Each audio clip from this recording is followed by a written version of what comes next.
Start कर लीजिए। Camera on कर ले। जी। हाँ जी। ठीक है।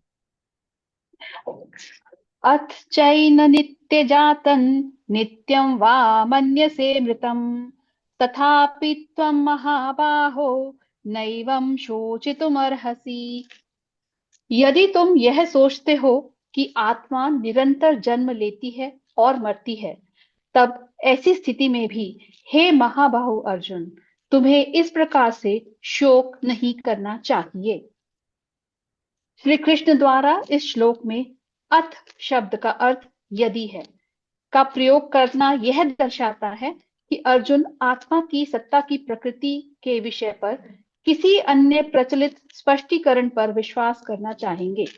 इस श्लोक को भारत में प्रचलित दार्शनिक विचारधाराओं और आत्मा की प्रकृति के संबंध में उनकी विभिन्न मान्यताओं के तात्विक संदर्भों के अंतर्गत समझना चाहिए।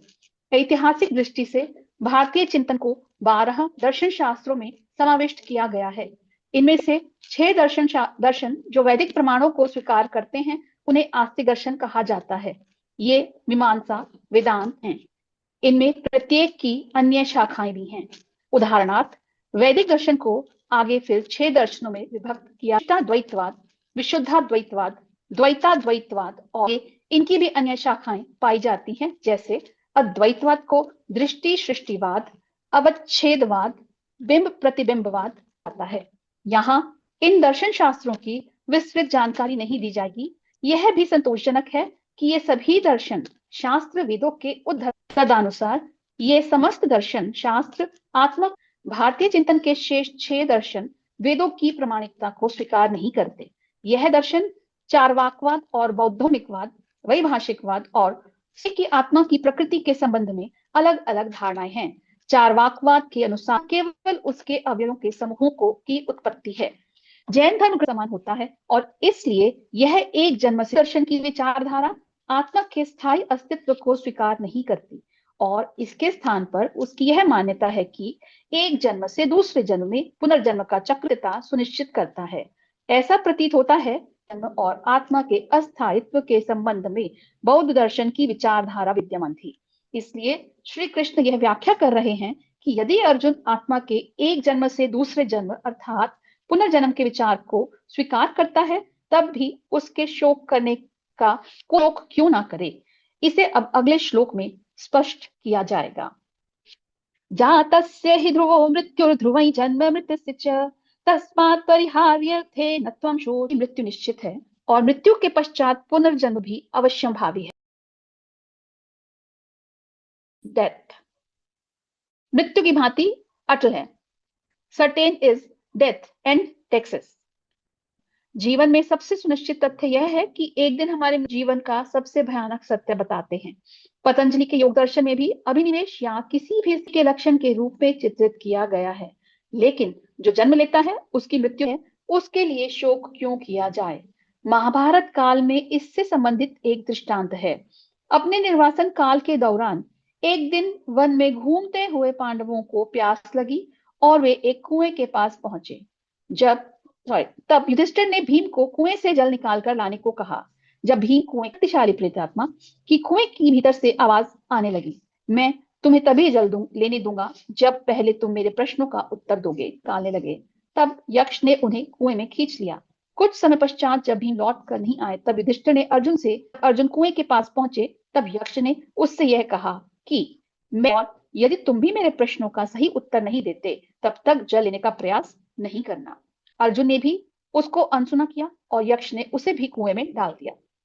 नकुल और सहदेव ने भी उन्हीं का अनुकरण किया और उन्हें भी वैसा परिणाम भुगतना पड़ा। अंततः युधिष्ठिर स्वयं कुएं पर आए। तब यक्ष ने पुनः उनसे कहा, तो तुम्हें मेरे प्रश्नों का ठीक उत्तर देना होगा, अन्यथा मैं तुम्हें भी तुम्हारे भाइयों के समान कुएं में डाल दूंगा। युधिष्ठिर प्रश्नों का उत्तर देने के लिए सहमत हो गए। यक्ष वास्तव में यमराज था, जिसने भेष बदल रखा था। उसने युधिष्ठिर से 60 प्रश्न पूछे, जिनका उन्होंने एकदम उपयुक्त उत्तर दिया। जिसमें से एक प्रश्न किम आश्चर्यम अर्थात आश्चर्य क्या है था, जिसका उत्तर युधिष्ठिर ने निम्न प्रकार से दिया। अहन्यहनि भूतानि गच्छन्ति यमालयम शेषास्थिरत्वमिच्छन्ति किमाश्चर्यमत्परम। महाभारत। प्रतिक्षण लोग मृत्यु को प्राप्त हो रहे हैं और जीवित हैं। वे इस सत्य को देख रहे हैं, परंतु वह यह नहीं सोचते कि एक दिन उन्हें भी मरना है। इससे अधिक और क्या आश्चर्य हो सकता है। श्री कृष्ण भी इस श्लोक में यह समझा रहे हैं कि एक दिन जीवन का अंत अपरिहार्य है, इसलिए बुद्धिमान व्यक्ति को इस अनिवार्य मृत्यु के लिए शोक नहीं करना चाहिए। श्लोक 28। अव्यक्तादीनि भूतानि व्यक्तमध्यानि भारत अव्यक्त निधनान्येव तत्र का परिदेवना। हे भरतवंशी, समस्त जीव जन्म से पूर्व अव्यक्त रहते हैं, जन्म होने पर व्यक्त हो जाते हैं और मृत्यु होने पर पुनः अव्यक्त हो जाते हैं। अतः ऐसे में शोक व्यक्त करने की क्या आवश्यकता है। एक सेकंड निताशा जी। इस अध्याय जी नेटवर्क में इशू तो नहीं आ रहा किसी को, या मेरे ही पार्ट पे लग रहा है मुझे? आवाज क्रैक हो रही है क्या? बताएं प्लीज आप लोग।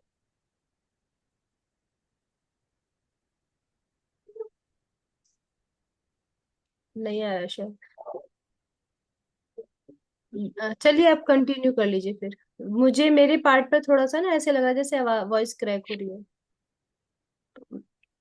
स्टार्ट करिए। ओके, बाकी सबको क्लियर जी। आप कोई बोला नहीं हो तो इसका मतलब। इस ठीक है, इस अध्याय के श्लोक 2.20 में श्री कृष्ण ने आत्मा के लिए शोक करने के कारण और श्लोक 2.27 में शरीर के लिए शोकग्रस्त होने के कारण का निवारण किया है। अब इस श्लोक में उन्होंने आत्मा और शरीर दोनों को समाविष्ट किया है। नारद मुनि ने भी श्रीमद् भागवतम में युधिष्ठिर को समान रूप से यही उपदेश दिया है। यन्म यन्मन्यसे ध्रुवं लोकं ध्रुवं वा न चोभयं सर्वथा हि नो शुच्यन्ते स्नेहादन्यत्र मोहजात। श्रीमद् भागवतम 1.13.43। यदि तुम स्वयं को अविनाशी आत्मा या नश्वर शरीर मानते हो, या फिर तुम स्वयं को आत्मा और शरीर को अकल्पनीय मिश्रण के रूप में स्वीकार करते हो, तब भी तुम्हें किसी प्रकार का शोक नहीं करना चाहिए। शोकग्रस्त होने का मुख्य कारण केवल आसक्ति ही है, जो मिथ्या मोह के कारण उत्पन्न होती है।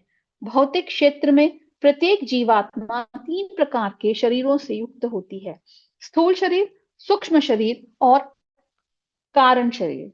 स्थूल शरीर प्रकृति के 5 स्थूल तत्व भूमि, जल, अग्नि, वायु और आकाश से निर्मित होता है।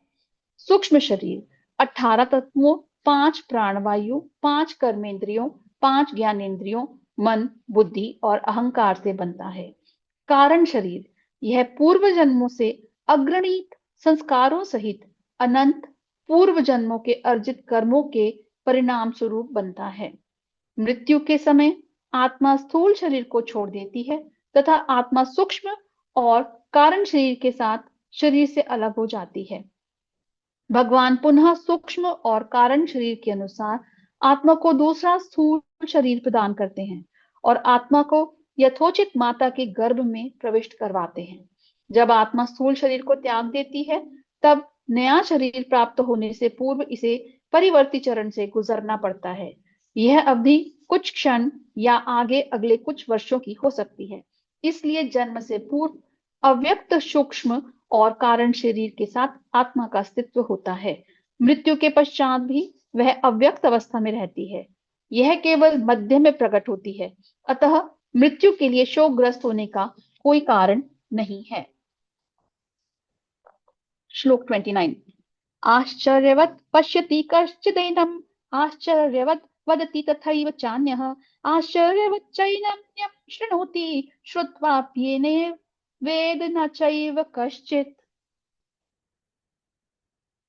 कुछ लोग आत्मा को एक आश्चर्य के रूप में देखते हैं, कुछ लोग इसे आश्चर्य बताते हैं और कुछ इसे आश्चर्य के रूप में सुनते हैं, जबकि अन्य लोग इसके विषय में सुनकर भी कुछ समझ नहीं पाते। इसका एक्सप्लेनेशन: यह संपूर्ण संसार आश्चर्य है, क्योंकि एक अणु से लेकर विशाल आकाश गंगाएं भगवान की अद्भुत कृतियां हैं। एक छोटे से पुष्प की संरचना, सुगंध और सुंदरता भी अपने आप में एक आश्चर्य है। परमपिता परमात्मा स्वयं सबसे बड़ा आश्चर्य है। यह कहा जाता है कि भगवान विष्णु 10,000 सिर वाले दिव्य सर्प अनंत शेष पर निवास करते हैं और वह सृष्टि के आरंभ से भगवान की महिमा का निरंतर गुणगान कर रहा है और अभी तक उसे पूरा नहीं कर पाया है। चूंकि आत्मा भगवान का अंश है और संसार के किसी भी पदार्थ से अधिक आश्चर्यजनक है, क्योंकि इसका भौतिक अस्तित्व अनुभवातीत एवं दुर्बोध है। जिस प्रकार भगवान दिव्य हैं, उसी प्रकार आत्मा उनका अंश होने के कारण दिव्य है। इसी कारण आत्मा को मात्र बुद्धि से समझना उचित नहीं है, क्योंकि आत्मा का अस्तित्व और प्रकृति का ज्ञान अत्यंत कठिन है। कठोपनिषद में वर्णन किया गया है, श्रवणायापि बहुभिर्यो न लभ्य शृण्वन्तोऽपि बहवो य न विदुः आश्चर्यवक्ता कुशलोऽयं कुशलोऽस्य लब्धाश्चर्यो ज्ञाता कुशलानुशिष्टः। कठोपनिषद 1.2.7। एक आत्मज्ञानी गुरु को पाना अत्यंत दुर्लभ है। आत्मज्ञान के विषय के संबंध में ऐसे गुरु का उपदेश सुनने का अवसर भी बहुत कम मिलता है। यदि परम सौभाग्य से ऐसा अवसर मिलता भी है, तब ऐसे शिष्य बहुत कम मिलते हैं जो आत्मा के विषय को समझ सकें। ऐसे में सिद्ध पुरुषों को कभी निराश नहीं होना चाहिए। जब उनके अथक प्रयासों के पश्चात भी बहुसंख्यक लोग या तो आत्मा के विषय का ज्ञान प्राप्त करने या इसको समझने के इच्छुक ना हो। श्लोक नंबर 30। देहि नित्यमवधोऽयं देहे सर्वस्य भारत तस्मात् सर्वाणि भूतानि न त्वं शोचितुमर्हसि। हे अर्जुन, शरीर में निवास करने वाली आत्मा अविनाशी है, इसलिए तुम्हें किसी प्राणी के लिए शोक नहीं करना चाहिए। अपने उपदेशों के अंतर्गत भगवान श्री कृष्ण प्रायः कुछ श्लोकों में अपने दृष्टिकोण को का वर्णन करते हैं और फिर वे एक श्लोक में अपने उन उपदेशों का सार प्रस्तुत करते हैं।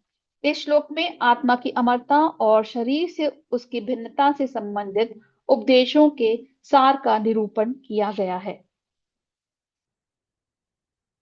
श्लोक 31।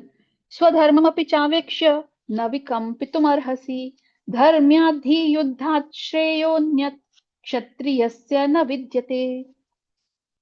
मीनिंग, इसके अलावा एक योद्धा के रूप में अपने कर्तव्य पर विचार करते हुए तुम्हें उसका त्याग नहीं करना चाहिए। वास्तव में योद्धा के लिए धर्म की रक्षा हेतु युद्ध करने के अतिरिक्त अन्य कोई विकल्प नहीं होता। एक्सप्लेनेशन। वेदों के अनुसार स्वधर्म मनुष्य का कर्तव्य है। स्वधर्म या मनुष्य के लिए निर्धारित कर्तव्य दो प्रकार के होते हैं, पराधर्म अर्थात आध्यात्मिक कर्तव्य और अपराधर्म अर्थात लौकिक कर्तव्य। जो स्वयं को आत्मा मानते हैं, उनके लिए श्रद्धा पूर्वक भगवान से प्रेम और उनकी भक्ति करने का कर्तव्य निश्चित किया गया है। इसे पराधर्म कहते हैं, क्योंकि भौतिक जगत के बहुसंख्यक लोग इस आध्यात्मिक परिप्रेक्ष्य से प्रेरित नहीं होते, इसलिए वेदों में उनके लिए कुछ कर्तव्य निश्चित किए गए हैं जो शरीर स्वयं को शरीर मानते हैं। इन कर्तव्यों को व्यक्ति के आश्रम अर्थात जीवन के पड़ाव और वर्ण अर्थात व्यवसाय के अनुसार परिभाषित किया गया है। इन्हें अपराधर्म या लौकिक कर्तव्य कहा जाता है। भगवद गीता और वैदिक ग्रंथों का अध्ययन करते हुए धार्मिक और लौकिक कर्तव्यों के अंतर पर गहनता के साथ ध्यान देना आवश्यक है। अर्जुन वृत्ति से योद्धा था और इसलिए एक योद्धा के रूप में वर्णानुसार उसका कर्तव्य धर्म की मर्यादा के लिए युद्ध करना था। श्री कृष्ण इसे स्वधर्म अथवा शारीरिक स्तर पर निर्धारित कर्तव्यों के रूप में संबोधित करते हैं। श्लोक 32। यदृच्छया चोपन्नम स्वर्गद्वारमपावृतम सुखिनः क्षत्रियः पार्थ लभन्ते युद्धमीदृशम्। हे पार्थ, वे क्षत्रिय भाग्यशाली होते हैं जिन्हें बिना इच्छा किए धर्म की रक्षा हेतु युद्ध के ऐसे अवसर प्राप्त होते हैं जिनके कारण उनके लिए स्वर्ग के द्वार खुल जाते हैं। एक्सप्लेनेशन। संसार में समाज की रक्षा हेतु सदैव क्षत्रिय वर्ण का होना अनिवार्य होता है। क्षत्रिय वर्ण के धर्म के अनुसार योद्धा का यह धर्म होता है कि वह आवश्यकता पड़ने पर समाज की रक्षा हेतु निर्दयता पूर्वक अपने प्राणों का बलिदान करने से पीछे ना हटे।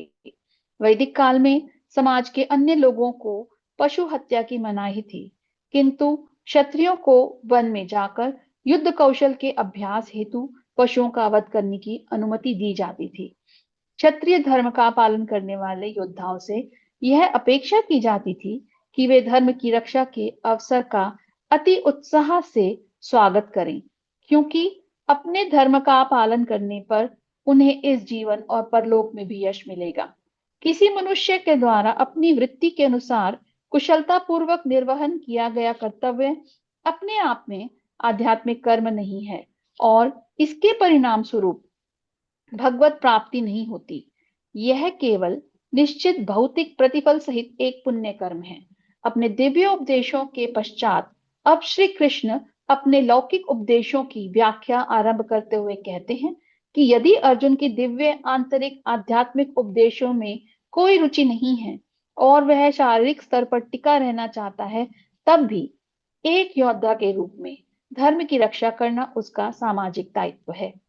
जैसा कि हम यह सोच सकते हैं कि भगवत गीता कर्म करने का उपदेश देती है, ना कि अकर्मण्य रहने का। जब लोग आध्यात्मिक प्रवचन सुनते हैं, तब वे प्रायः प्रश्न करते हैं, क्या आप मुझे अपने कर्तव्य का त्याग करने के लिए कह रहे हैं? यद्यपि भगवान श्री कृष्ण एक के बाद एक श्लोक में अर्जुन को प्रतिवर्तित उपदेश दे रहे हैं, किंतु अर्जुन अपने कर्तव्य पालन से विमुख होना चाहता है। फिर भी श्री कृष्ण बार बार उसे कर्तव्य पालन के लिए मनाना चाहते हैं। श्री कृष्ण अर्जुन की चेतना में आंतरिक परिवर्तन देखना चाहते हैं, न कि बाह्य दृष्टि से कर्तव्यों का परित्याग करना। अब श्री कृष्ण आगे अर्जुन को कर्तव्य से विमुख होने के परिणामों से अवगत कराते हैं। श्लोक 33। अथ चेत्त्वमिमं धर्म्यं संग्रामं न करिष्यसि ततः स्वधर्मं कीर्ति च हित्वा पापमवाप्स्यसि। मीनिंग, यदि फिर भी तुम इस धर्म युद्ध का सामना नहीं करना चाहते, तब तुम्हें निश्चित रूप से अपने सामाजिक कर्तव्यों की उपेक्षा करने का पाप लगेगा और तुम अपनी प्रतिष्ठा खो दोगे। एक्सप्लेनेशन, यदि कोई सैनिक युद्ध स्थल पर युद्ध न करने का निश्चय करता है, तब इसे कर्तव्यों की अवहेलना करना कहा जाएगा और इसलिए इसे पापमय कार्यों की श्रेणी में रखा जाता है। अतः श्री कृष्ण कहते हैं कि यदि अर्जुन अपने युद्ध करने के कर्तव्यों को घृणास्पद और कष्टदायक मानते हुए उसकी अवहेलना करने का विचार करते हैं, तो वह पाप अर्जित करेगा। पराशर स्मृति में निम्न प्रकार से कहा गया है, क्षत्रियो हि प्रजा रक्षन् शस्त्र पाणि प्रदंडवान निर्जित्य पर सैन्यादि क्षितिमं धर्मेण पालयेत। पराशर स्मृति 1.61। एक सैनिक का धर्म अपने देश के नागरिकों की आक्रमणों और उपद्रवों से रक्षा करना होता है। इस प्रकार की परिस्थितियों में कानून और व्यवस्था बनाए रखने के लिए हिंसा का सहारा लेना पड़ता है। इसलिए उसे शत्रु राजा के सैनिकों को पराजित कर न्यायोचित सिद्धांतों के अनुरूप देश का शासन चलाने में सहायता करनी चाहिए। श्लोक 34। अकीर्ति चापि भूतानि कथिष्यन्ति ते व्ययाम् संभावितस्य चाकीर्तिर् मरणादतिरिच्यते। मीनिंग, लोग तुम्हें कायर और भगोड़ा कहेंगे। एक सम्माननीय व्यक्ति के लिए अपयश मृत्यु से बढ़कर है। एक्सप्लेनेशन, सम्मानित लोगों के लिए सामाजिक प्रतिष्ठा अति महत्वपूर्ण होती है। विशिष्ट प्रकृति गुणों से संपन्न होने के कारण योद्धाओं के लिए मान और प्रतिष्ठा का विशेष महत्व होता है। अपमान उनके लिए मृत्यु से बढ़कर होता है। श्री कृष्ण अर्जुन को इसी का स्मरण कराते हैं, ताकि वह यदि उच्च स्तर के ज्ञान से प्रेरित नहीं होता, तब उसे कम से कम निम्न कक्षा का ज्ञान तो दिया जाए। संसार के कई समुदायों में यह नियम लागू है कि जब कोई योद्धा युद्ध क्षेत्र में कायरता प्रदर्शित करते हुए युद्ध स्थल से भाग जाता है, तब उसे समाज से बहिष्कृत कर दिया जाता है। इसलिए यदि अर्जुन अपने कर्तव्य पालन से च्युत हो जाता है, तब उसे इससे मिलने वाले अपमान की अत्यंत पीड़ा सहन करनी पड़ेगी। श्लोक 35। भयाद्रणा तु परतम मंस्यन्ते त्वां महारथाः येषां च त्वं बहुमतो भूत्वा यास्यसि लाघवम्। मीनिंग, जिन महान योद्धाओं ने तुम्हारे नाम और यश की सराहना की है, वे सब यह सोचेंगे कि तुम भय के कारण युद्ध भूमि से भाग गए और उनकी दृष्टि में तुम अपना सम्मान गवा दोगे। एक्सप्लेनेशन। अर्जुन एक पराक्रमी योद्धा के रूप में विख्यात था और कौरव पक्ष के महाबलशाली योद्धा जैसे भीष्म, द्रोणाचार्य और कर्ण आदि के लिए शक्तिशाली प्रतिद्वंदी था। उसने स्वर्ग के कई देवताओं के साथ युद्ध कर ख्याति प्राप्त की थी। उसने शिकारी का भेष धारण करके आए भगवान शिव के साथ युद्ध किया और भगवान शिव ने उसकी वीरता और युद्ध कौशल पर प्रसन्न होकर उसे पाशुपतास्त्र नामक दिव्य शस्त्र उपहार में दिया। अर्जुन को धनुर्विद्या प्रदान करने वाले गुरु द्रोणाचार्य ने भी उसे आशीर्वाद के रूप में विशेष शस्त्र प्रदान किए थे।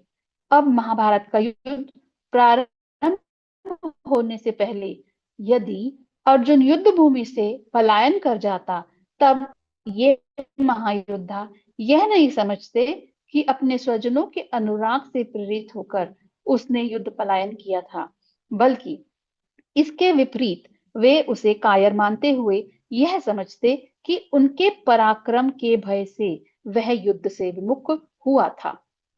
श्लोक 36। अवाञ्छवादाञ्च बहून् विदिष्यन्ति तवाहिताः निन्दन्तस्त्वव सामर्थ्यं ततो दुःखतरं नु किम्। मीनिंग, तुम्हारे शत्रु तुम्हारी निंदा करेंगे और कटु शब्दों से तुम्हारा मान मर्दन करेंगे और तुम्हारी सामर्थ्य का उपहास उड़ाएंगे। तुम्हारे लिए इससे पीड़ादायक और क्या हो सकता है। एक्सप्लेनेशन। यदि अर्जुन युद्ध से पलायन करता है, तब न केवल युद्ध के लिए एकत्रित वीर योद्धाओं की दृष्टि में अर्जुन का मान सम्मान कम हो जाएगा, अपितु उसे तुच्छ भी समझा जाएगा। श्री कृष्ण ने निंदंत शब्द का प्रयोग किया है, जिसका अर्थ निंदा करना है, तथा अवांछवादांश शब्द का तात्पर्य कटु शब्दों का प्रयोग जैसे नपुंसक आदि शब्दों से है। अर्जुन का शत्रु दुर्योधन उसके बारे में बहुत से कहे जाने वाले अपशब्द जैसे देखो युद्ध छोड़कर भागे इस लाचार अर्जुन को, जैसे कि कोई टांगों के बीच पूंछ रखने वाला कुत्ता हो। श्री कृष्ण अर्जुन को स्मरण करवाना चाहते हैं कि इस प्रकार के व्यंग्यपूर्ण कथन उसके लिए अत्यंत दुखदायी होंगे। श्लोक 37।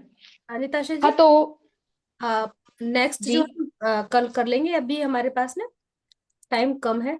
हमारे पास बचे हैं अभी 8 मिनट। ठीक है, तो कोई और कुछ शेयर करना चाहता हो, अपने कोई विचार रखना चाहे, तो जो लास्ट के मिनट्स हैं हम उसके लिए रख लेते हैं।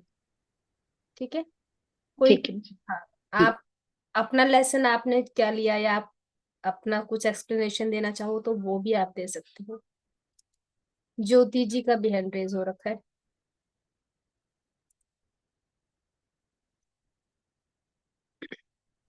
हेलो हाँ जी ज्योति जी।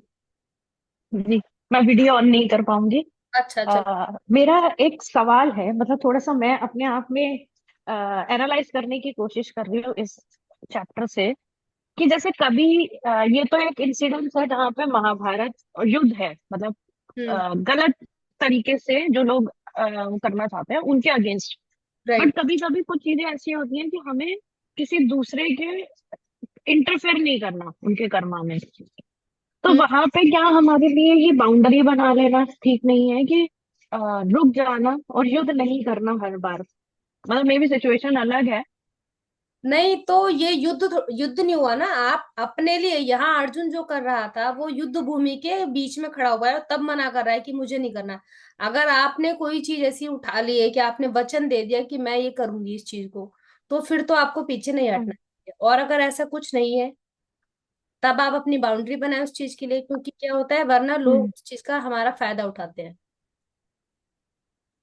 नहीं, हमने अगर ये कहा कि चलो हम ये करेंगे और हमें मालूम है कि हम वो कर भी सकते हैं, हम्म। हमें वो है क्षमता कि हम उसको उसको युद्ध को जीतेंगे, हाँ। बट सामने वाला वो अपने लिए स्टैंड नहीं ले पा रहा क्योंकि उन्हें उसे पता है ये खड़े हैं, ये अपने आप जीत के आ जाएंगे।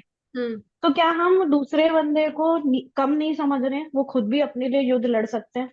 हाँ, तो ये जो चीज है ना, ये बिल्कुल डिफरेंट है इस चीज से। ये तो ओके, आप, वही मैं समझने की कुछ। ये हम्म। चीज बिल्कुल डिफरेंट है। इसमें वास्तव में आप कम आंक रहे हो दूसरे को। मान लीजिए ये ऐसे है, हम अपने बच्चे को चलना सिखाते हैं, राइट? बचपन हम्म। से उंगली पकड़ के उसको चलना सिखाते हैं। अब अगर आप जवानी भर शादी के बाद भी उंगली पकड़ के उसको चलाते रहोगे कि नहीं मैं ही तुझे चलाऊंगा, मैं ही तुझे चलाऊंगा, बच्चा कभी भी नहीं सीख पाएगा कि चलना कैसे है। आप सिखाने के बाद में उसे छोड़ देते हो, जाओ बेटा अब तुम चलो। आपने ड्राइविंग सिखा दी, जाओ अब तुम चलाओ, ठीक है, इंस्ट्रक्शंस हम देते हैं, लेकिन उसको हम छोड़ देते हैं। अगर आप छोड़ोगे नहीं तो वो अपनी जिंदगी में सीख नहीं पाएंगे, वो पंगु बन जाएंगे। हम्म। तो वो उनका मिडल बैटल, पाथ मतलब आपको उतना देना है जितना रिक्वायर्ड है। उनको जीतना। जो यहाँ भगवान कृष्ण जो थे वो खुद तीर चला करके पूरी सेना को खत्म कर सकते थे। इतना भगवान हम्म। के पास था कि वो सुदर्शन चलाते और वो जो कुरु सेना थी सारी की सारी खत्म हो सकती थी। भगवान ने नहीं किया ना, उसका बैटल था, वो अर्जुन का बैटल था। तो उन्होंने कहा नहीं, तुम ही उसको, वो समझा तो रहे कि ये तेरे लिए ठीक है, ये तेरे लिए ठीक है, यहाँ तुम कायरता दिखा रहे हो, लेकिन वो बोल क्या रहे हैं कि तुम ही करो इस काम को, राइट? समझ गई। तो ये कर नहीं वो कि खुद तुम, नहीं कर रहे हैं, करवा मतलब उनसे करवा रहे हैं, उनको एनकरेज कर रहे हैं और सही और गलत बता रहे हैं। जी जी जी, उसको बता रहे हैं ये। यहाँ में ये चीज समझनी चाहिए कि ये नहीं कि सबका काम आप भाग भाग के खुद करना शुरू कर दो, हर एक की रिस्पॉन्सिबिलिटीज हमें उठाना शुरू कर दे। जिसकी रिस्पॉन्सिबिलिटी है आप उसको उठाने दो उस चीज को। अगर हम ही सारा काम करेंगे या हम ही सबकी रिस्पॉन्सिबिलिटीज उठाएंगे तो जो अगला बंदा है वो सीखेगा नहीं कुछ भी। और हर एक जी। का यहाँ सोल प्लान होता है, हर एक इंसान को अपना युद्ध खुद ही लड़ना है, अपने अपने आप लड़ना है उसको, ठीक है? आई थिंक मैंने अपने हाँ हिसाब जी, थैंक यू। से समझा जी दिया। जी। नहीं, मेरे लिए आंसर है शायद। Thank you so much. Thank you. और कोई कुछ शेयर करना चाहे अपना? 4 मिनट है हमारे पास अभी।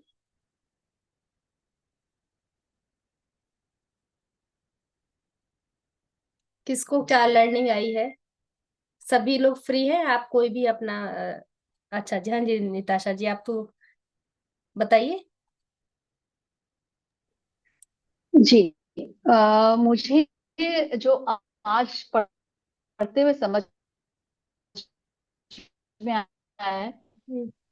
कई बार हम लोग किसी चीज के लिए आर्ग्यूमेंट नहीं करते, हम छोड़ देते हैं। कई बार कभी कभी सिचुएशन पे डिपेंड करता है कि हमारा कुछ ना बोलना वो कायरता भी लग सकती है दूसरों को। तो हमें ये देखना बहुत जरूरी है, समझना जरूरी सिचुएशन में कि यहाँ पर हमारा चुप रहना हमारा बड़प्पन है या हमारा चुप रहना यहाँ पर हमारी कायरता को शो करेगा। तो मेरा आज का जो मैंने सीखा अभी वाली आज वाली रीडिंग से मेरे को ये लर्निंग मिली है कि हमें ये जानना बहुत जरूरी है कि सिचुएशन क्या है और हमारा रिएक्शन कुछ ना बोलना या आगे युद्ध करना दोनों डिसाइड करेगा वो सिचुएशन कि हम हैं कहाँ पर खड़े हुए। तो this is my learning. Right, बहुत सुंदर। नैना जी, गोपाल जी, आप भी कुछ अपना शेयर करना चाहें तो, क्योंकि यहाँ हम सभी के पॉइंट ऑफ व्यू से कोशिश कर रहे हैं कि हम कुछ कुछ जो मोती निकल के आए सभी तक आ पाए वो। मुझे ये समझ में आ रहा है कि हमें अपने कर्तव्यों का पालन करना चाहिए। जो परिस्थिति है, कैसी भी परिस्थिति है, उसमें हमें ये देखना है कि हमारा कर्तव्य क्या है। हम उस कर्तव्य को कर रहे हैं या उससे भागने की कोशिश कर रहे हैं। तो जो परिस्थिति को देखते हुए अगर हम भाग रहे हैं कि नहीं यहाँ से हम ये चीज हमको नहीं करनी है, तो वो नहीं करना, वहां हम कायर हो जाते हैं। लेकिन अगर वो परिस्थिति में अपना जो कर्तव्य है वो हमको करना ही है, ये श्री कृष्ण बता रहे कि जो कर्तव्य है, अगर क्षत्रिय है, राम जी ने भी जाके पशुओं का शिकार किया था, तो वो उनके लिए सही था क्योंकि वह क्षत्रिय थे। तो राइट। उस परिस्थिति में जो हमारा कर्तव्य है, जो हमारे हिसाब से हमको जो करना है, तो वो हमको अपने लाइफ में करना है, उससे हमको भागना नहीं है। ये मुझे समझ में आ रहा है, जैसा मैं समझ रही हूँ। नहीं ठीक है, मतलब ये है कि हमें अपना जो हमारा कर्म है ना उससे भागना नहीं है, कोई बहाना बनाना। भागना नहीं है। यस, बहाना हाँ, बनाया। बहाना नहीं बना के भागना नहीं है। Yes yes. हमें देखना है कि वहां हमारा कर्तव्य क्या है। उस राइट। चीज को हमको समझना है कि हमारा कर्तव्य क्या है वहां पर। जो भी परिस्थिति है उसमें मेरा क्या कर्तव्य है, मेरा क्या रोल है, मुझे क्या करना है। राइट। बहुत आई बढ़िया। थिंक इसमें मेडिटेशन बहुत हेल्पफुल रहता है, जहाँ पे आप माइंडफुली देख पाते हो चीजों को कि कहाँ आपको बोलना है, कहाँ चुप होना है, कहाँ बढ़ना है, कहाँ रुकना है। तो मिडल हाँ, पाथ में हम जब बैलेंस में आते हैं, मिडल सेंटर में आते हैं, वो ही एक्चुअली हमें करना है, अचीव करना है। बिल्कुल तो शायद मेडिटेशन से यही यही हमें अचीव करना करना है। बिल्कुल सही बोला ज्योति जी। ये तो हकीकत है कि जब हम जान जाते हैं ना इस चीज को कि हमें करना क्या है, वो शांत मन से ही जान पाते हैं।